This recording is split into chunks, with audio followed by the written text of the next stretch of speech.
Ready to go? I'm ready. Okay. Hello, welcome to Quackalope, and today we are giving you a right for you, wrong for you on Pax Pamir 2nd edition. I'm joined today with Philip Millman. Hi, everybody. Twitter handle is At Board Game Rabbi. at the Board Game Rabbi. So if you want to connect with him and tell him why his opinions on Pax Pamir are entirely wrong, or discuss other board game related news, you specialize in kind of heavy games, right? That's what you prefer to table? That's what I prefer to table. I mean, there are lighter games that I like, but the heavier games, the ones with the more interesting decisions, those are the games I'm going to gravitate to. Sure. And this is going to be a interesting right for you, wrong for you, because you've played this game probably a dozen times. I've played it 10 times since I got it, 6 times since the beginning of 2020. Okay. I've never played this game before. It's been on my list for a while. I mean, honestly, it rose to attention when we were playing Oath here on the channel, because it's designed or redesigned by Wehrle, who also designed Oath and Root, two of my favorite games currently on the market.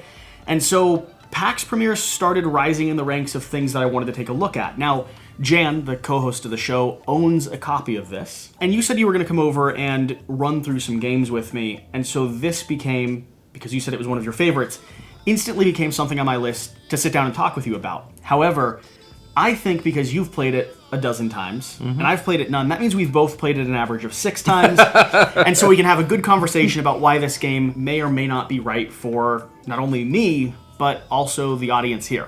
Right. So if you've joined us for other right for you, wrong for yous, you'll kind of know the format. But for any of you who are brand new, first off, I want to say thank you for being here. We appreciate you being here. Hopefully you like the content we're producing. If you do, make sure to hit the subscribe button down below. It helps let publishers know that we're doing stuff that matters to kind of the board game space.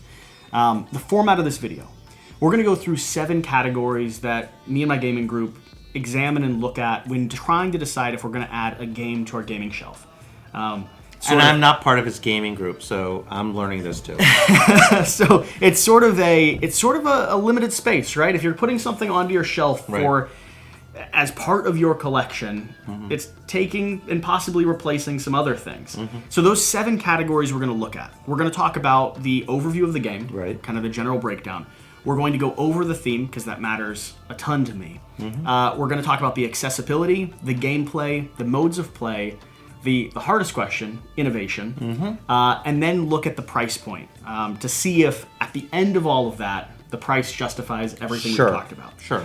I'm going to kind of be in your position during this conversation, posing questions. We've already gone over it. I've picked your brain a little bit. Yes, there's not much left. And I've done some research on the game outside of our conversation. But beyond that, I'm really trying to discover if this seems like something that I might want to table and then steal from Jan next time I go over to his house. I think you should steal it. Because this is one of your favorites right now. So this game is one of my top 2 games of 2019. The other one is City of the Big Shoulders, which came out by Parallel Games and Raymond Chandler III. I really, really like this game for a variety of reasons, and we're going to go over it in the overview. So let me start with the overview. And one of the things about me that I like, while theme is important to me, the mechanics is much more important to me. However, the mechanics and the theme are perfectly integrated. As you know, in some of my other videos that I've done here, I really like games where the mechanics and the theme are perfectly integrated. And I find that to be true with Pax Pamir. Pax Pamir is about the Great Game. For those of you who are not history buffs, the Great Game, which was coined in British tabloids, was when the Afghan Empire fell apart in the 1830s, and Britain was concerned about Russia, expansion, and of course Britain had India, and they were trying to expand, and so you had all this expansion going on, and poor Afghan was stuck right in the middle. So the British came in, they took over, bad things happened because the British were being not the politest of individuals. And then you have this series of events. If you read the history, it's absolutely fascinating, where different factions are trying to take control. You have the Russians, and I'm not talking about the Soviets when they were the Soviets in the 1980s, but certainly we're still having it today with the Americans being in Afghanistan. So there's a lot of history that all starts in the 1830s, where the British deposed the ruler, the country had been falling apart, and now everybody's vying for control. Now, what you are, and this is the hardest thing for a lot of people to grasp, and this is true for other PAX games too, like PAX Renaissance. You don't actually care who's in power, but you care to be loyal to those who are in power at the time that a dominance check is made. And a dominance check is 4 times throughout the game, a dominance card will come out. When it comes off the board or a second dominance card comes out, you check to see who's in power. At any point in the game, and you only get points at dominance checks, if there's one player who happens to have 4 points or more than the next nearest player, I'm talking about the first place player having 4 points more than the next player, they win, and the game's immediately over. Like most Euros, whoever has the most points wins. And there are 2 ways of getting points. All points are given during dominance checks. Sometimes if one faction is dominant, as it would reflect in history, that's when the most points are given because there's one faction that's dominant. And then the board clears because it shows a period of tranquility. Remember, this is a period of the Great Game where different factions are coming in and out of Afghanistan and running it and controlling it. And the game is trying to mimic that. But each one of these reflects how the world of that time existed. So you'll have Afghan armies in Rhodes, you'll have Russian armies in Rhodes, you have a poor British army out here all by himself. So one of the things that we talked about, like you've set up that this is a very thematic game. It integrates the theme very, very accessibly. And then on top of that, it is about this conflict that's happening here, right? So this is a territory control, a war game. What are some of the key terms you'd use to describe it? So this is definitely an area control game where you're not tied to any one of the factions controlling the area. Your allegiances are always shifting based on who might come out at the top during that dominance draw. Right, and what you're trying to do is to be loyal to that faction when it is dominant compared to everybody else, and that's how you're going to score the points. So if the Afghans are dominant, you want to be loyal to the Afghans. And the cards will help you determine who you're loyal to and actually help you change your loyalties. Because there's sort of a buying or drafting system, right? Correct. You're going through, you're purchasing cards based on where they are on the timeline here, building out your track, and those cards give you allegiance, allow you to do things like place armies, build roads, insert spies, gain position over certain factions, and just sort of grow your, what would it be called? Your position in a... Right, and it allows you to grow to prove your loyalty to that to that faction. And when that's no longer useful to you, there are ways by playing cards to get rid of all those other guys and start with a new loyalty. So this is one of the things that I think is the most interesting to me. The switching loyalties really becomes a cornerstone of the gameplay here. If I'm building up a relationship with the British, that means the cards that I've taken directly tie to British influencers, British spies, or they're neutral. Right. But British influencers, British spies, British roads, British armies.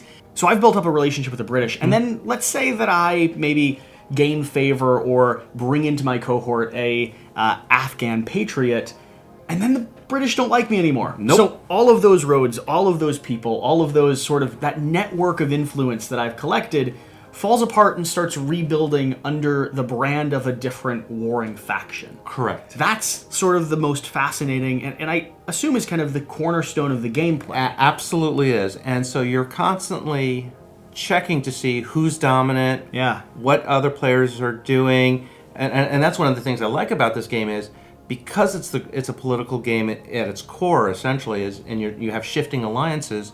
You're very much concerned and you're very much aware what your other people are doing, plus what the Russians, the Afghans, and the British are doing. Yeah.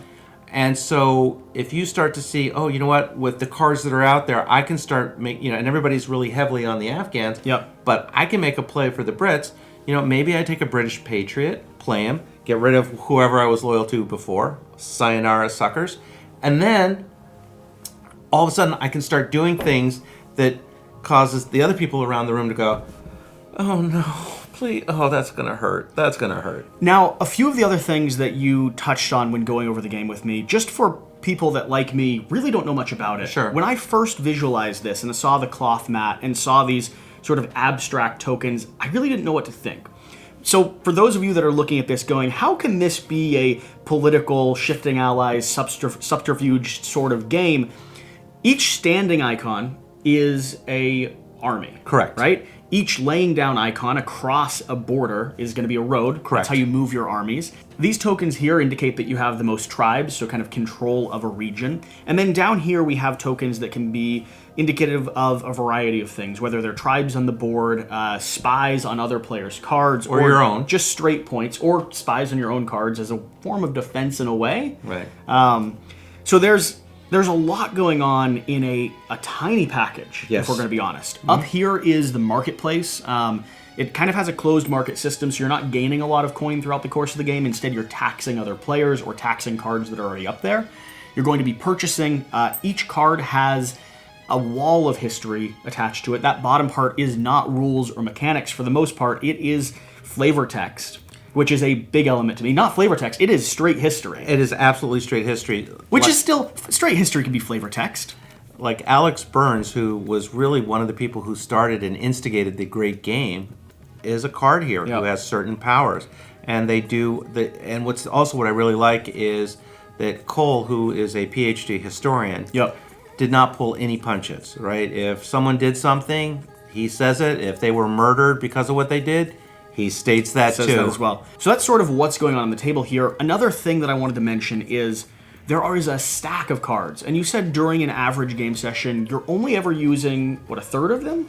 Depending on the number of players, but you're using anywhere from 25% to maybe 50%. Which, for me, is excellent, because you never quite know what's going to be in the game. It means things are mixed up. You don't see the same history. You don't see the same story unfold. That's correct. The last thing I want to touch on before we move on to the theme of this game is going to be how complex it is. Because this is...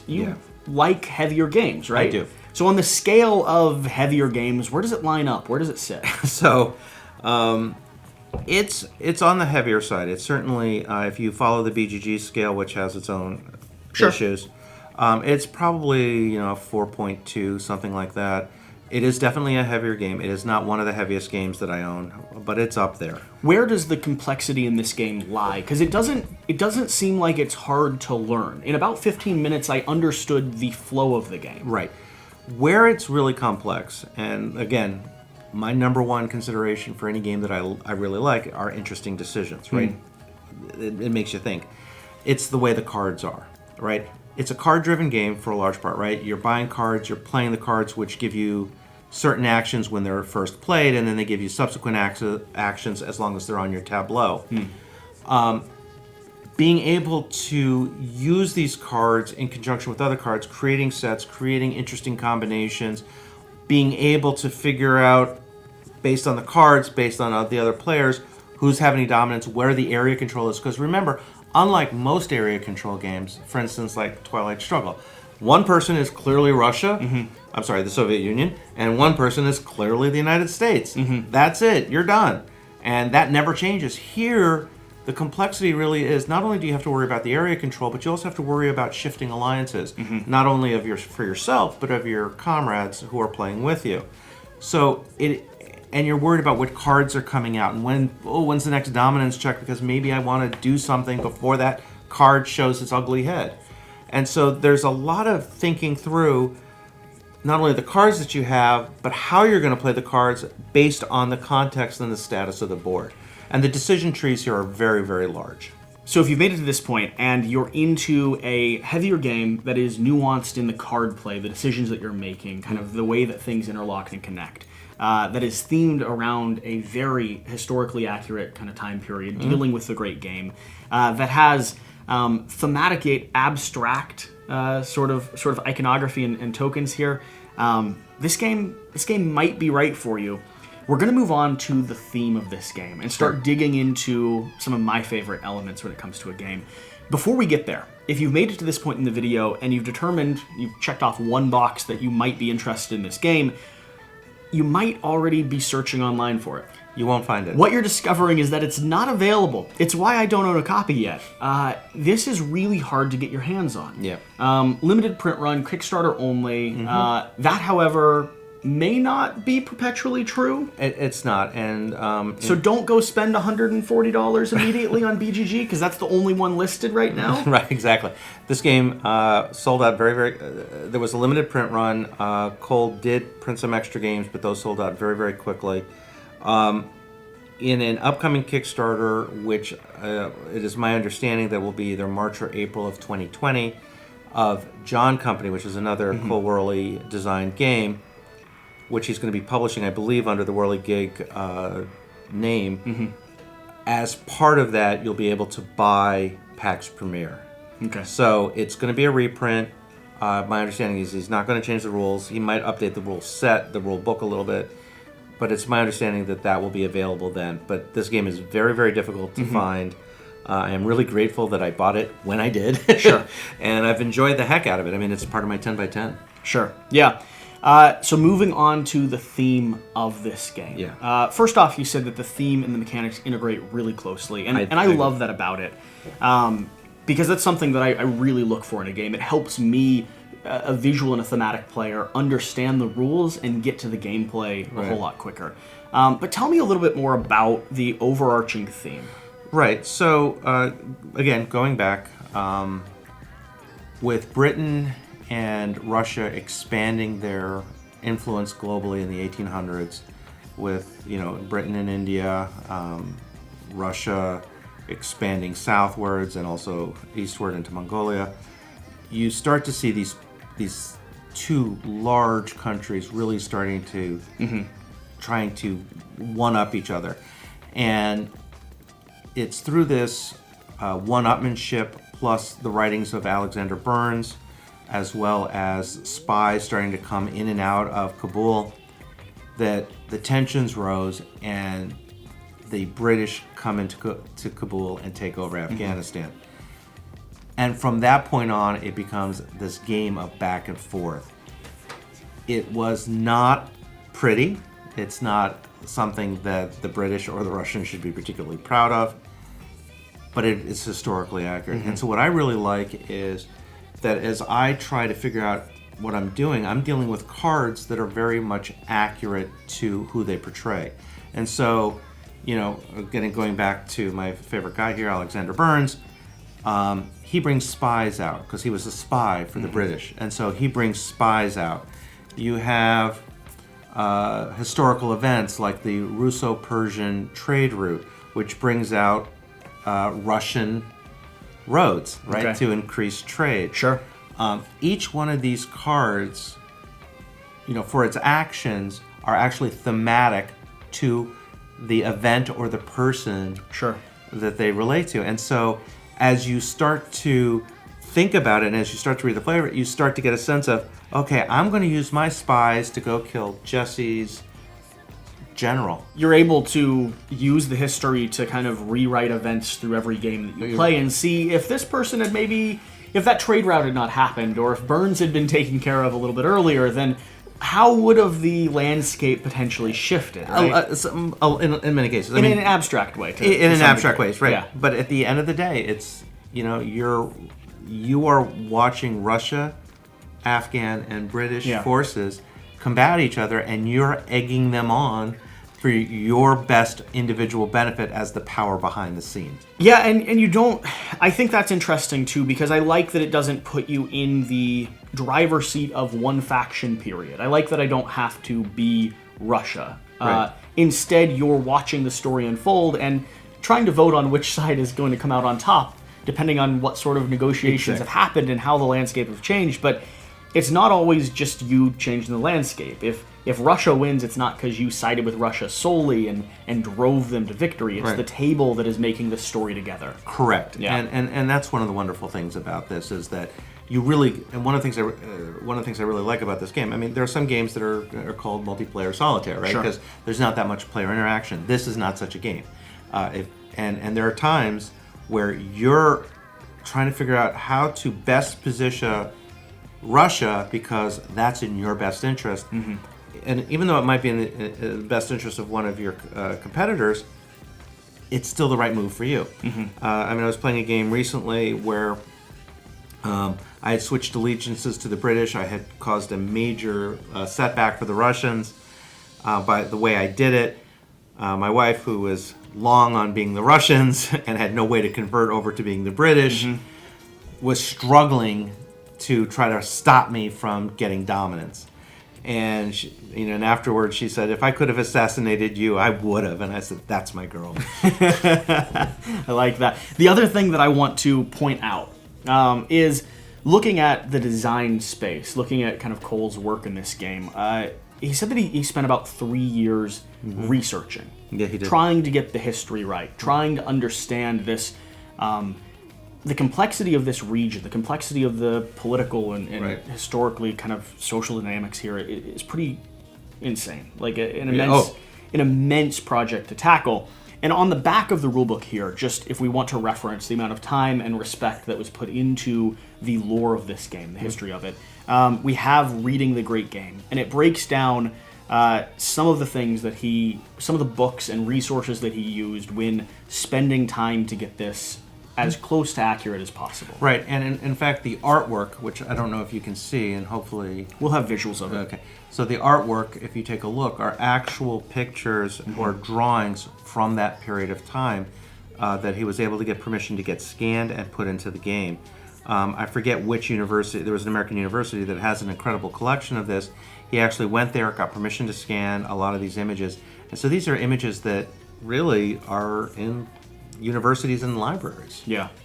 So if a historically sort of accurate game when it comes to the world and the people and the elements that are at play here is something that interests you, if you're interested in a game about three great powers vying for control of a region and want something that integrates that theme into the mechanics and the gameplay in a really fascinating way, then this game, it might be right for them.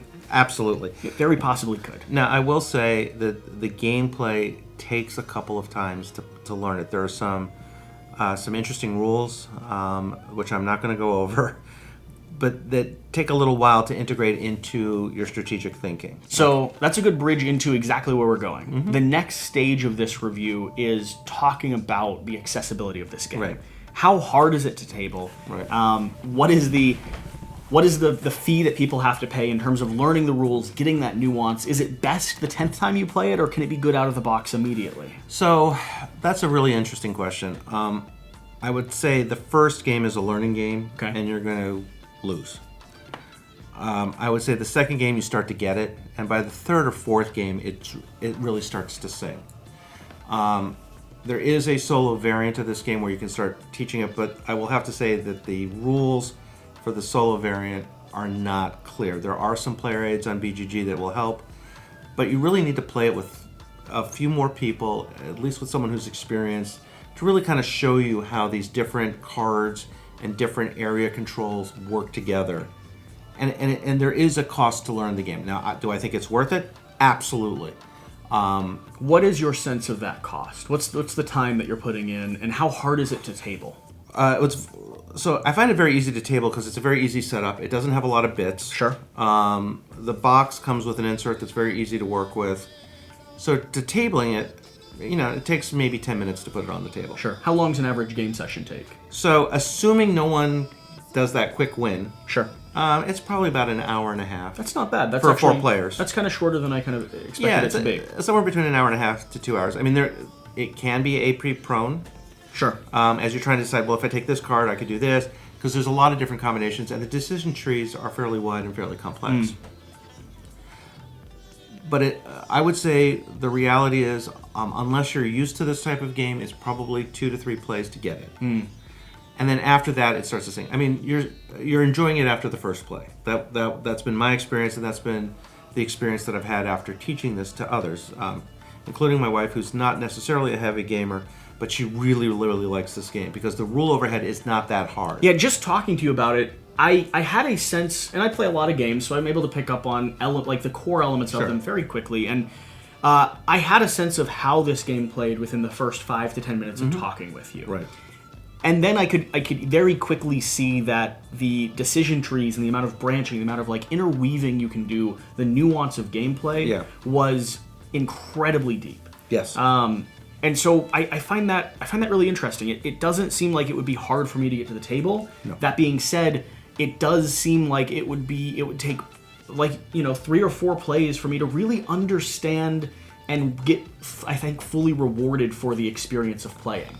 I think it's 1 or 2 plays, to be fair. Sure. I think by 3. I mean, there's a couple of rules that just sort of get overlooked as you're trying to figure out the cards, as you're trying to figure out the dynamics of the game and the interpersonal dynamics of the game. Without being too specific, there are 2 rules that can actually dramatically change the game that most people just don't either remember or it's just not intuitive.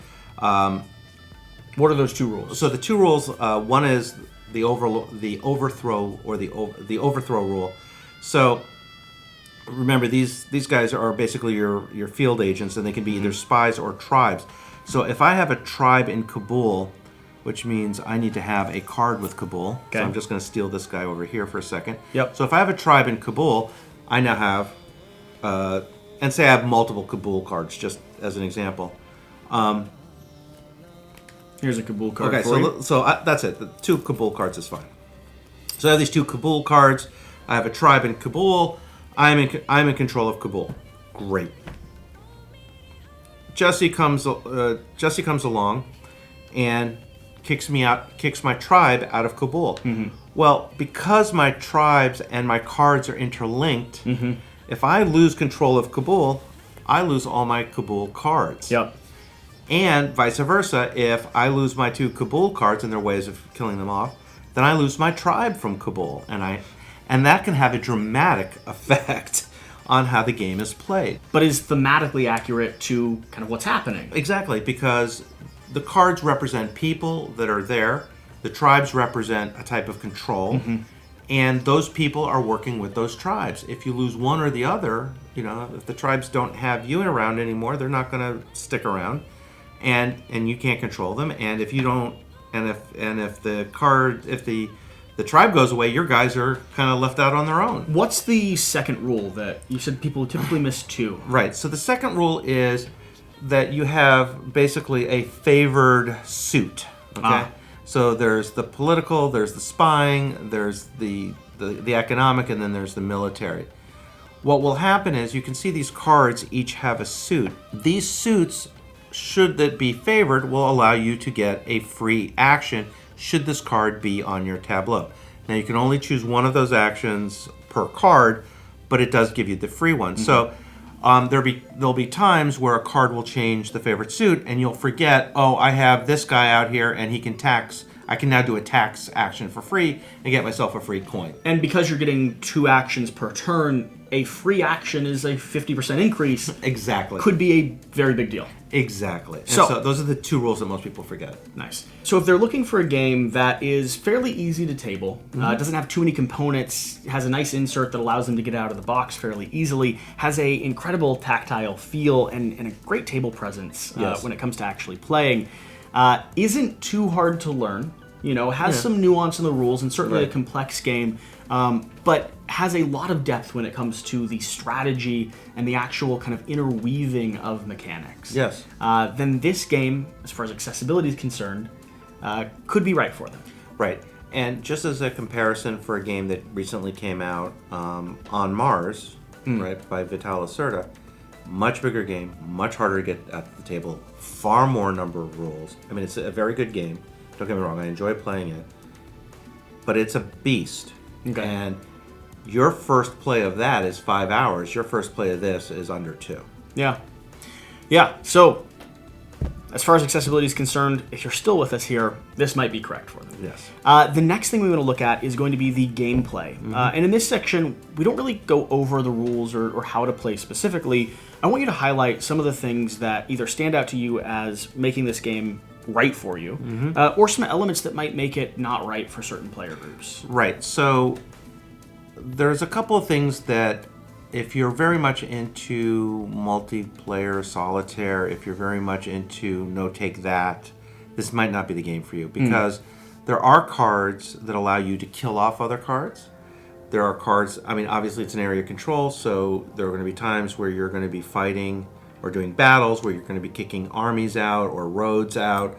There are going to be times where you're going to take control of a region, which is forcing everybody else to pay bribes to you so that they can do it. Now, of course, you have the ability to negotiate, which I do like.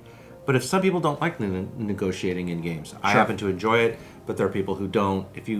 That doesn't happen a lot. It's not a major part of the game like some other games, but it does happen. And if you hate that might be a reason not to do it. But I happen to enjoy that. The tightness of the money might be a turnoff to some people. The speed at which you change loyalties can be a little off-putting if you're not used to that type of game, right? Okay. Getting back to the Twilight Struggle. Either you're the Soviet Union or the United States. Here, you don't care. Sure. And that takes a while to get your mind around. What, in terms of gameplay, are your favorite elements? What keeps bringing you back to this game? So there's a couple of things. First of all, I love the fact that there's this market for cards, and I have to pay money to get the card I want. Okay. And then I have to play it. I only get 2 actions per turn, so I'm constantly thinking, like you said previously, what free actions can I get? What sort of bonus actions can I get? And how does my card affect other things? So buying these cards strategically, and you only have so much amount of money that you can do it. So for instance, if you only start with 4 rupees, and if I wanted to buy my friend here, Alexander Burns, I can't do it because I don't have enough coins. These cards are always free, so you can take them and then everything shifts over. But it's the constant trying to figure out which card I need to further my own political gains, to kind of hurt other people's political gains. I really like that. The second part of the gameplay that I really enjoy is it being an area control game where I'm not tied to any one faction. And so I'm not stuck like an Inish or some of these other games where I might get into a losing position and I'm stuck. You could switch allegiances and be on the other team. Exactly. I don't, we can all be Russian or we can all be British loyalists. And that really creates this really interesting dynamic.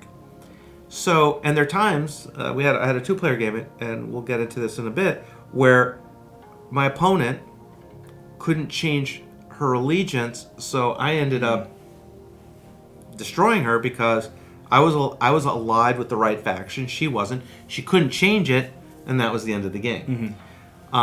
It also, for some people, like in Scythe, where you have these sort of sudden end of game situations, that can be also a little off-putting to people. Because there is an element where if you're ever 4 points above the next closest, you've won. That's it. The game's Hard over. stop. This region's controlled, and you had the most sway when it fell.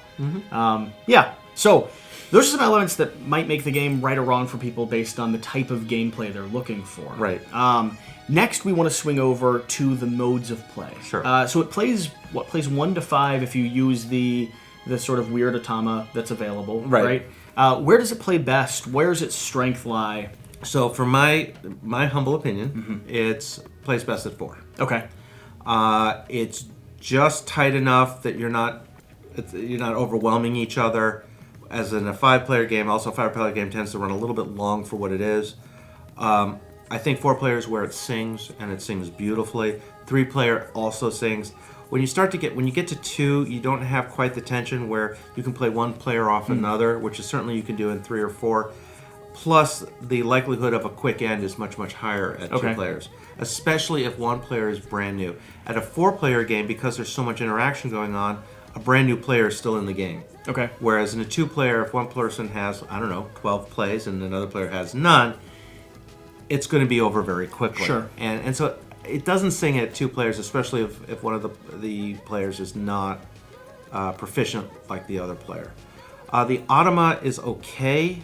I don't like the way the rulebook handles it, quite frankly. It's a little confusing to me. I'm still kind of trying to figure it out.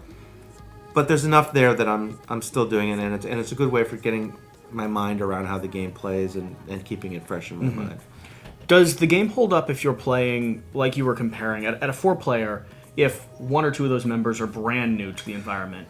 Does it need a table that is experienced gamers? No, not at all. Now, in all fairness, if there's somebody new, you're going to be showing them those rules that I keep telling you everybody forgets. And as long as you do that, it's going to be fine. Because there's so much going on, and because there's so much shifting of allegiances and armies and who's in control, it's very hard for one player to get absolute dominance. To be completely out of it. Right. Yeah.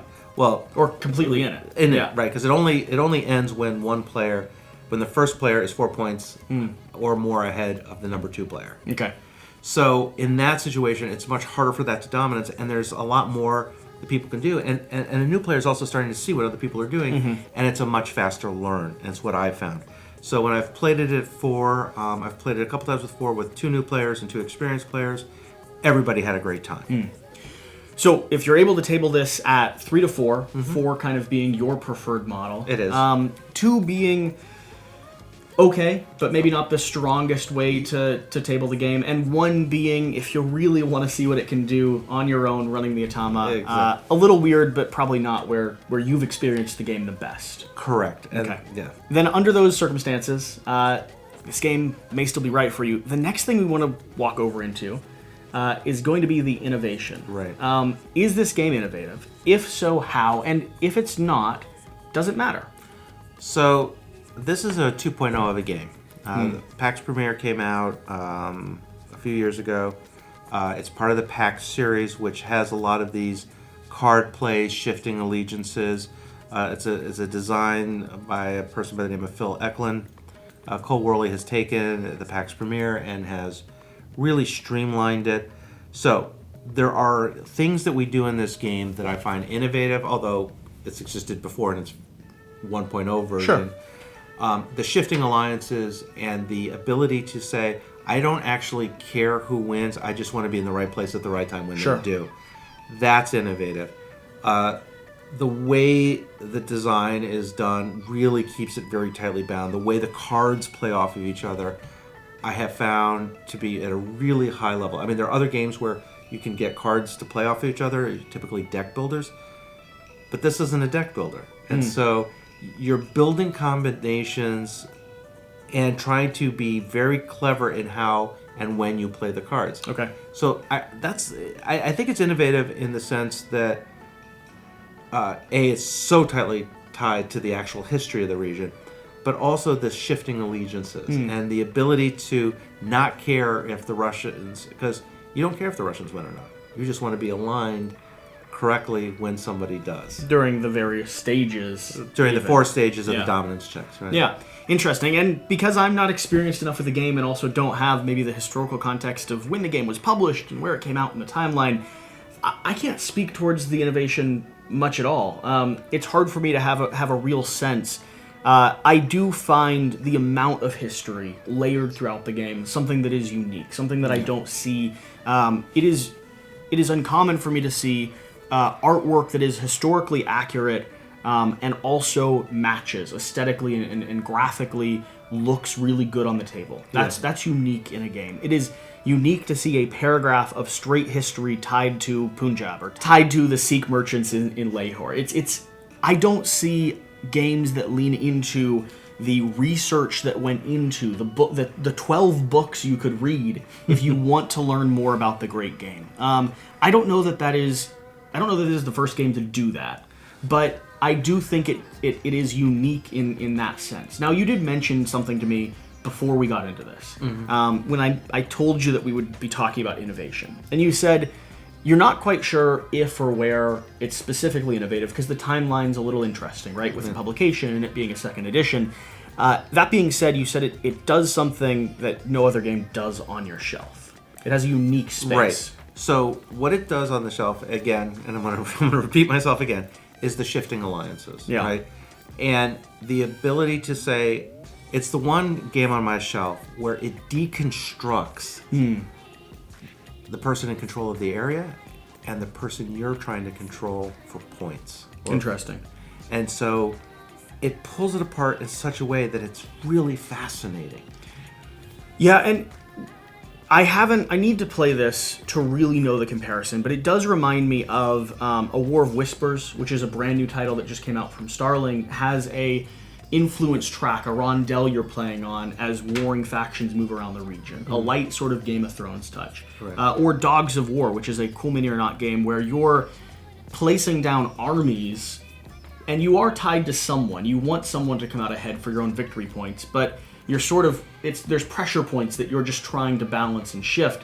I think this one, in terms of the complexity, in terms of the territory control, in terms of the way that you're playing and chaining things, is certainly heavier than both of those. But also, I find this one really, really captivating.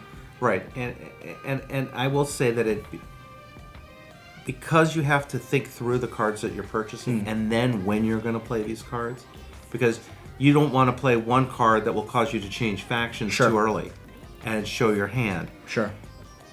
You just don't see that in other games. Yeah. Where the shifting alliances is done at certain points, and you have to be very, very careful before you play that card that your alliance doesn't shift just at the wrong time. Very cool. So, if you're looking for a game that potentially has some elements that are innovative in the space, but whether or not it does, and I'd love to hear from you in the comments if you've played this game and you have kind of speak towards the context and what you think may or may not be innovative. Whatever the case, if you're looking for a game that at least does something unique, surprisingly so, when it comes to territory control, when it comes to shifting alliances and the way that you're influencing or deconstructing the role of the gamer, this one might add something unique to your shelf. And just as one other thing that's truly unique, I've never seen a board that's an actual rug. Sure.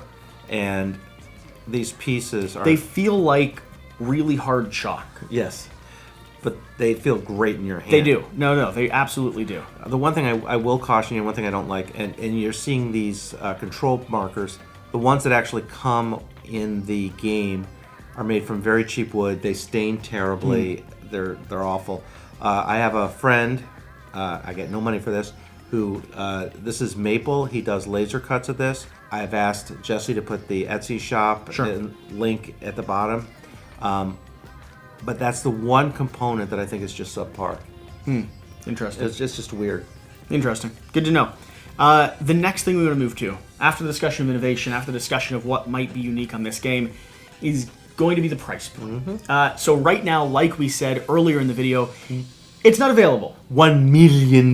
Nearly, yeah. If you were gonna, like, we may negotiate for a couple hundred after this video is done. But you could buy it on eBay or BGG right now for $140. Yes. That's not the price we're comparing. No. It was on Kickstarter for $60 plus an additional $15 for the upgraded coins and $10 for shipping. So in context, and I don't think it ever really hit retail. It might have been online for a little bit, but it sold out quickly. So you're looking at $80 as the standard entry fee. What's your sense of that price? Has it earned its spot in terms of that price point? And people looking for the game or hoping to kind of get their hands on it, what would you advise them? So wait for the Kickstarter for John Company and get into the game that way. And hopefully it'll be more available after that, potentially. I hope so. If it's not, I don't quite know what to tell you. I really don't. Call Wehrle or write to him. I'll send him a text after this. Exactly. Cole. So is it worth $80?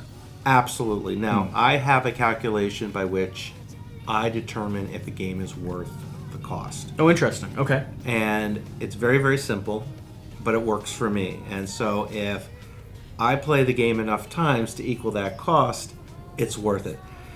Clearly, I've played this about a dozen times. A dozen times, $80. You know. What's your calculation? Where's your personal math? So my personal math is actually fairly simple, and I'm lowballing my cost. But what I say is, roughly, if I'm going to go out and do something like going to a movie, going out to eat, I say it's about $20 an hour per person. Okay. All right. That's it. But what I do for games, because it's a little bit different, I will say $10 an hour per person playing the game. So this is a 2-hour game. Obviously, if everybody's enjoying themselves after the first game, it kind of pays for itself. Right? Sure. I can get behind that math. But I've played this 10 times. It's a game that I keep coming back to. Yeah. It's a game that has caused me to research the great game. Okay. It's a game that has really caught my imagination, and it's absolutely the type of game where after I play it, and in fact, my wife does this, which is extremely rare, I'm still thinking about it. Okay. I mean, it's that type of experience. So under your math, you owe Cole a significant amount of money. I'll include that in the text that I send him as well. Great, I'll get a call from Cole saying you owe me a big check. I'll let him know. Along with that, though, under that math, depending on if they can determine if this game will hit their table, will be played, will be a gem of their collection, like it is yours. Yeah. The price point that's being resold at, while astronomically above, and we wouldn't, second-hand market is always risky, right? Right. It's that weird middle ground of supply and demand and the negotiation between board games and if a reprint will come and how soon you have to have it. Right. I mean, the first time I bought Kingdom Death, which is a Grail game for me, was on the secondhand market, and I didn't regret that purchase, and I've done that with other games. Under your equation, the price point above 80 could still be worth it, depending on people's position. Right, and obviously don't buy games that you can't afford. No, of course. Pay your rent. Yeah. Eat, all important. But under my calculations, this would be a game if I knew I was playing it, 4 times. Yep. I wouldn't have a problem with spending $130. Now, obviously, part of that calculation is enjoying the time that I'm playing it. Of course. Even if I play a game once and it's a terrible game, even if it fits the calculation, it's not worth the time and money because I've wasted that hour. Yeah. So, but this game, I never seem to not enjoy playing, and I never feel it's a waste. Well, I think I know where I stand after this conversation, and we talked enough that at the beginning of the conversation, I had a sense of where I was. I'm fascinated by this game. I've had a great experience exploring other Cole Wehrle designs, and this is one that has been on my list for about a month and a half now as sort of looking for it to pop up somewhere for me to kind of get my hands on and be able to see and experience. So I appreciate you taking the time to show it off to me, show it off to the audience, and help us determine if this is right for us or wrong for us. Right. If you guys have made it to the end of the video, I appreciate you being here. I appreciate you spending the time to kind of explore board games here on the channel. If you've enjoyed what you've seen, you like the B-roll, the conversation, the stuff we're covering, please remember to like, comment, and subscribe. Comment down below with your kind of final impressions. Are you going to look for this game when it's available kind of on John Company, the next Kickstarter through this publishing group, and try to get your hands on it during then? Have you already went out and bought an exclusive copy of it, or is it maybe not a game that you think would hit your table very much? Any of those answers are perfectly fine and correct. I'm just kind of curious where you, the audience, stand. And if you have the game, let me know if our experience lines up with your experience, because everyone explores and experiences games in different contexts, and I'm fascinated by the way that games and environments and the people you're playing with can change the impact that they have on the table. Yeah, and what I tell people when I'm telling people about the board gaming hobby, and they say, well, what board game do you recommend? And I said, well, it's very much like a book. There's a book for everyone. Books that I like, Jesse may not, and vice versa.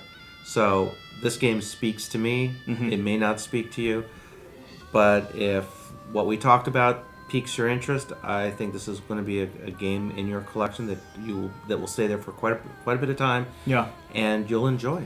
One of the things that I'm always fascinated by that you sort of touched on there is I like the idea of bringing people onto the channel to talk about the games that are special to them. Like Kingdom Death for me is a game that for a long time, almost all the reviews when I first found the game, most of the reviews didn't understand or were critical of it.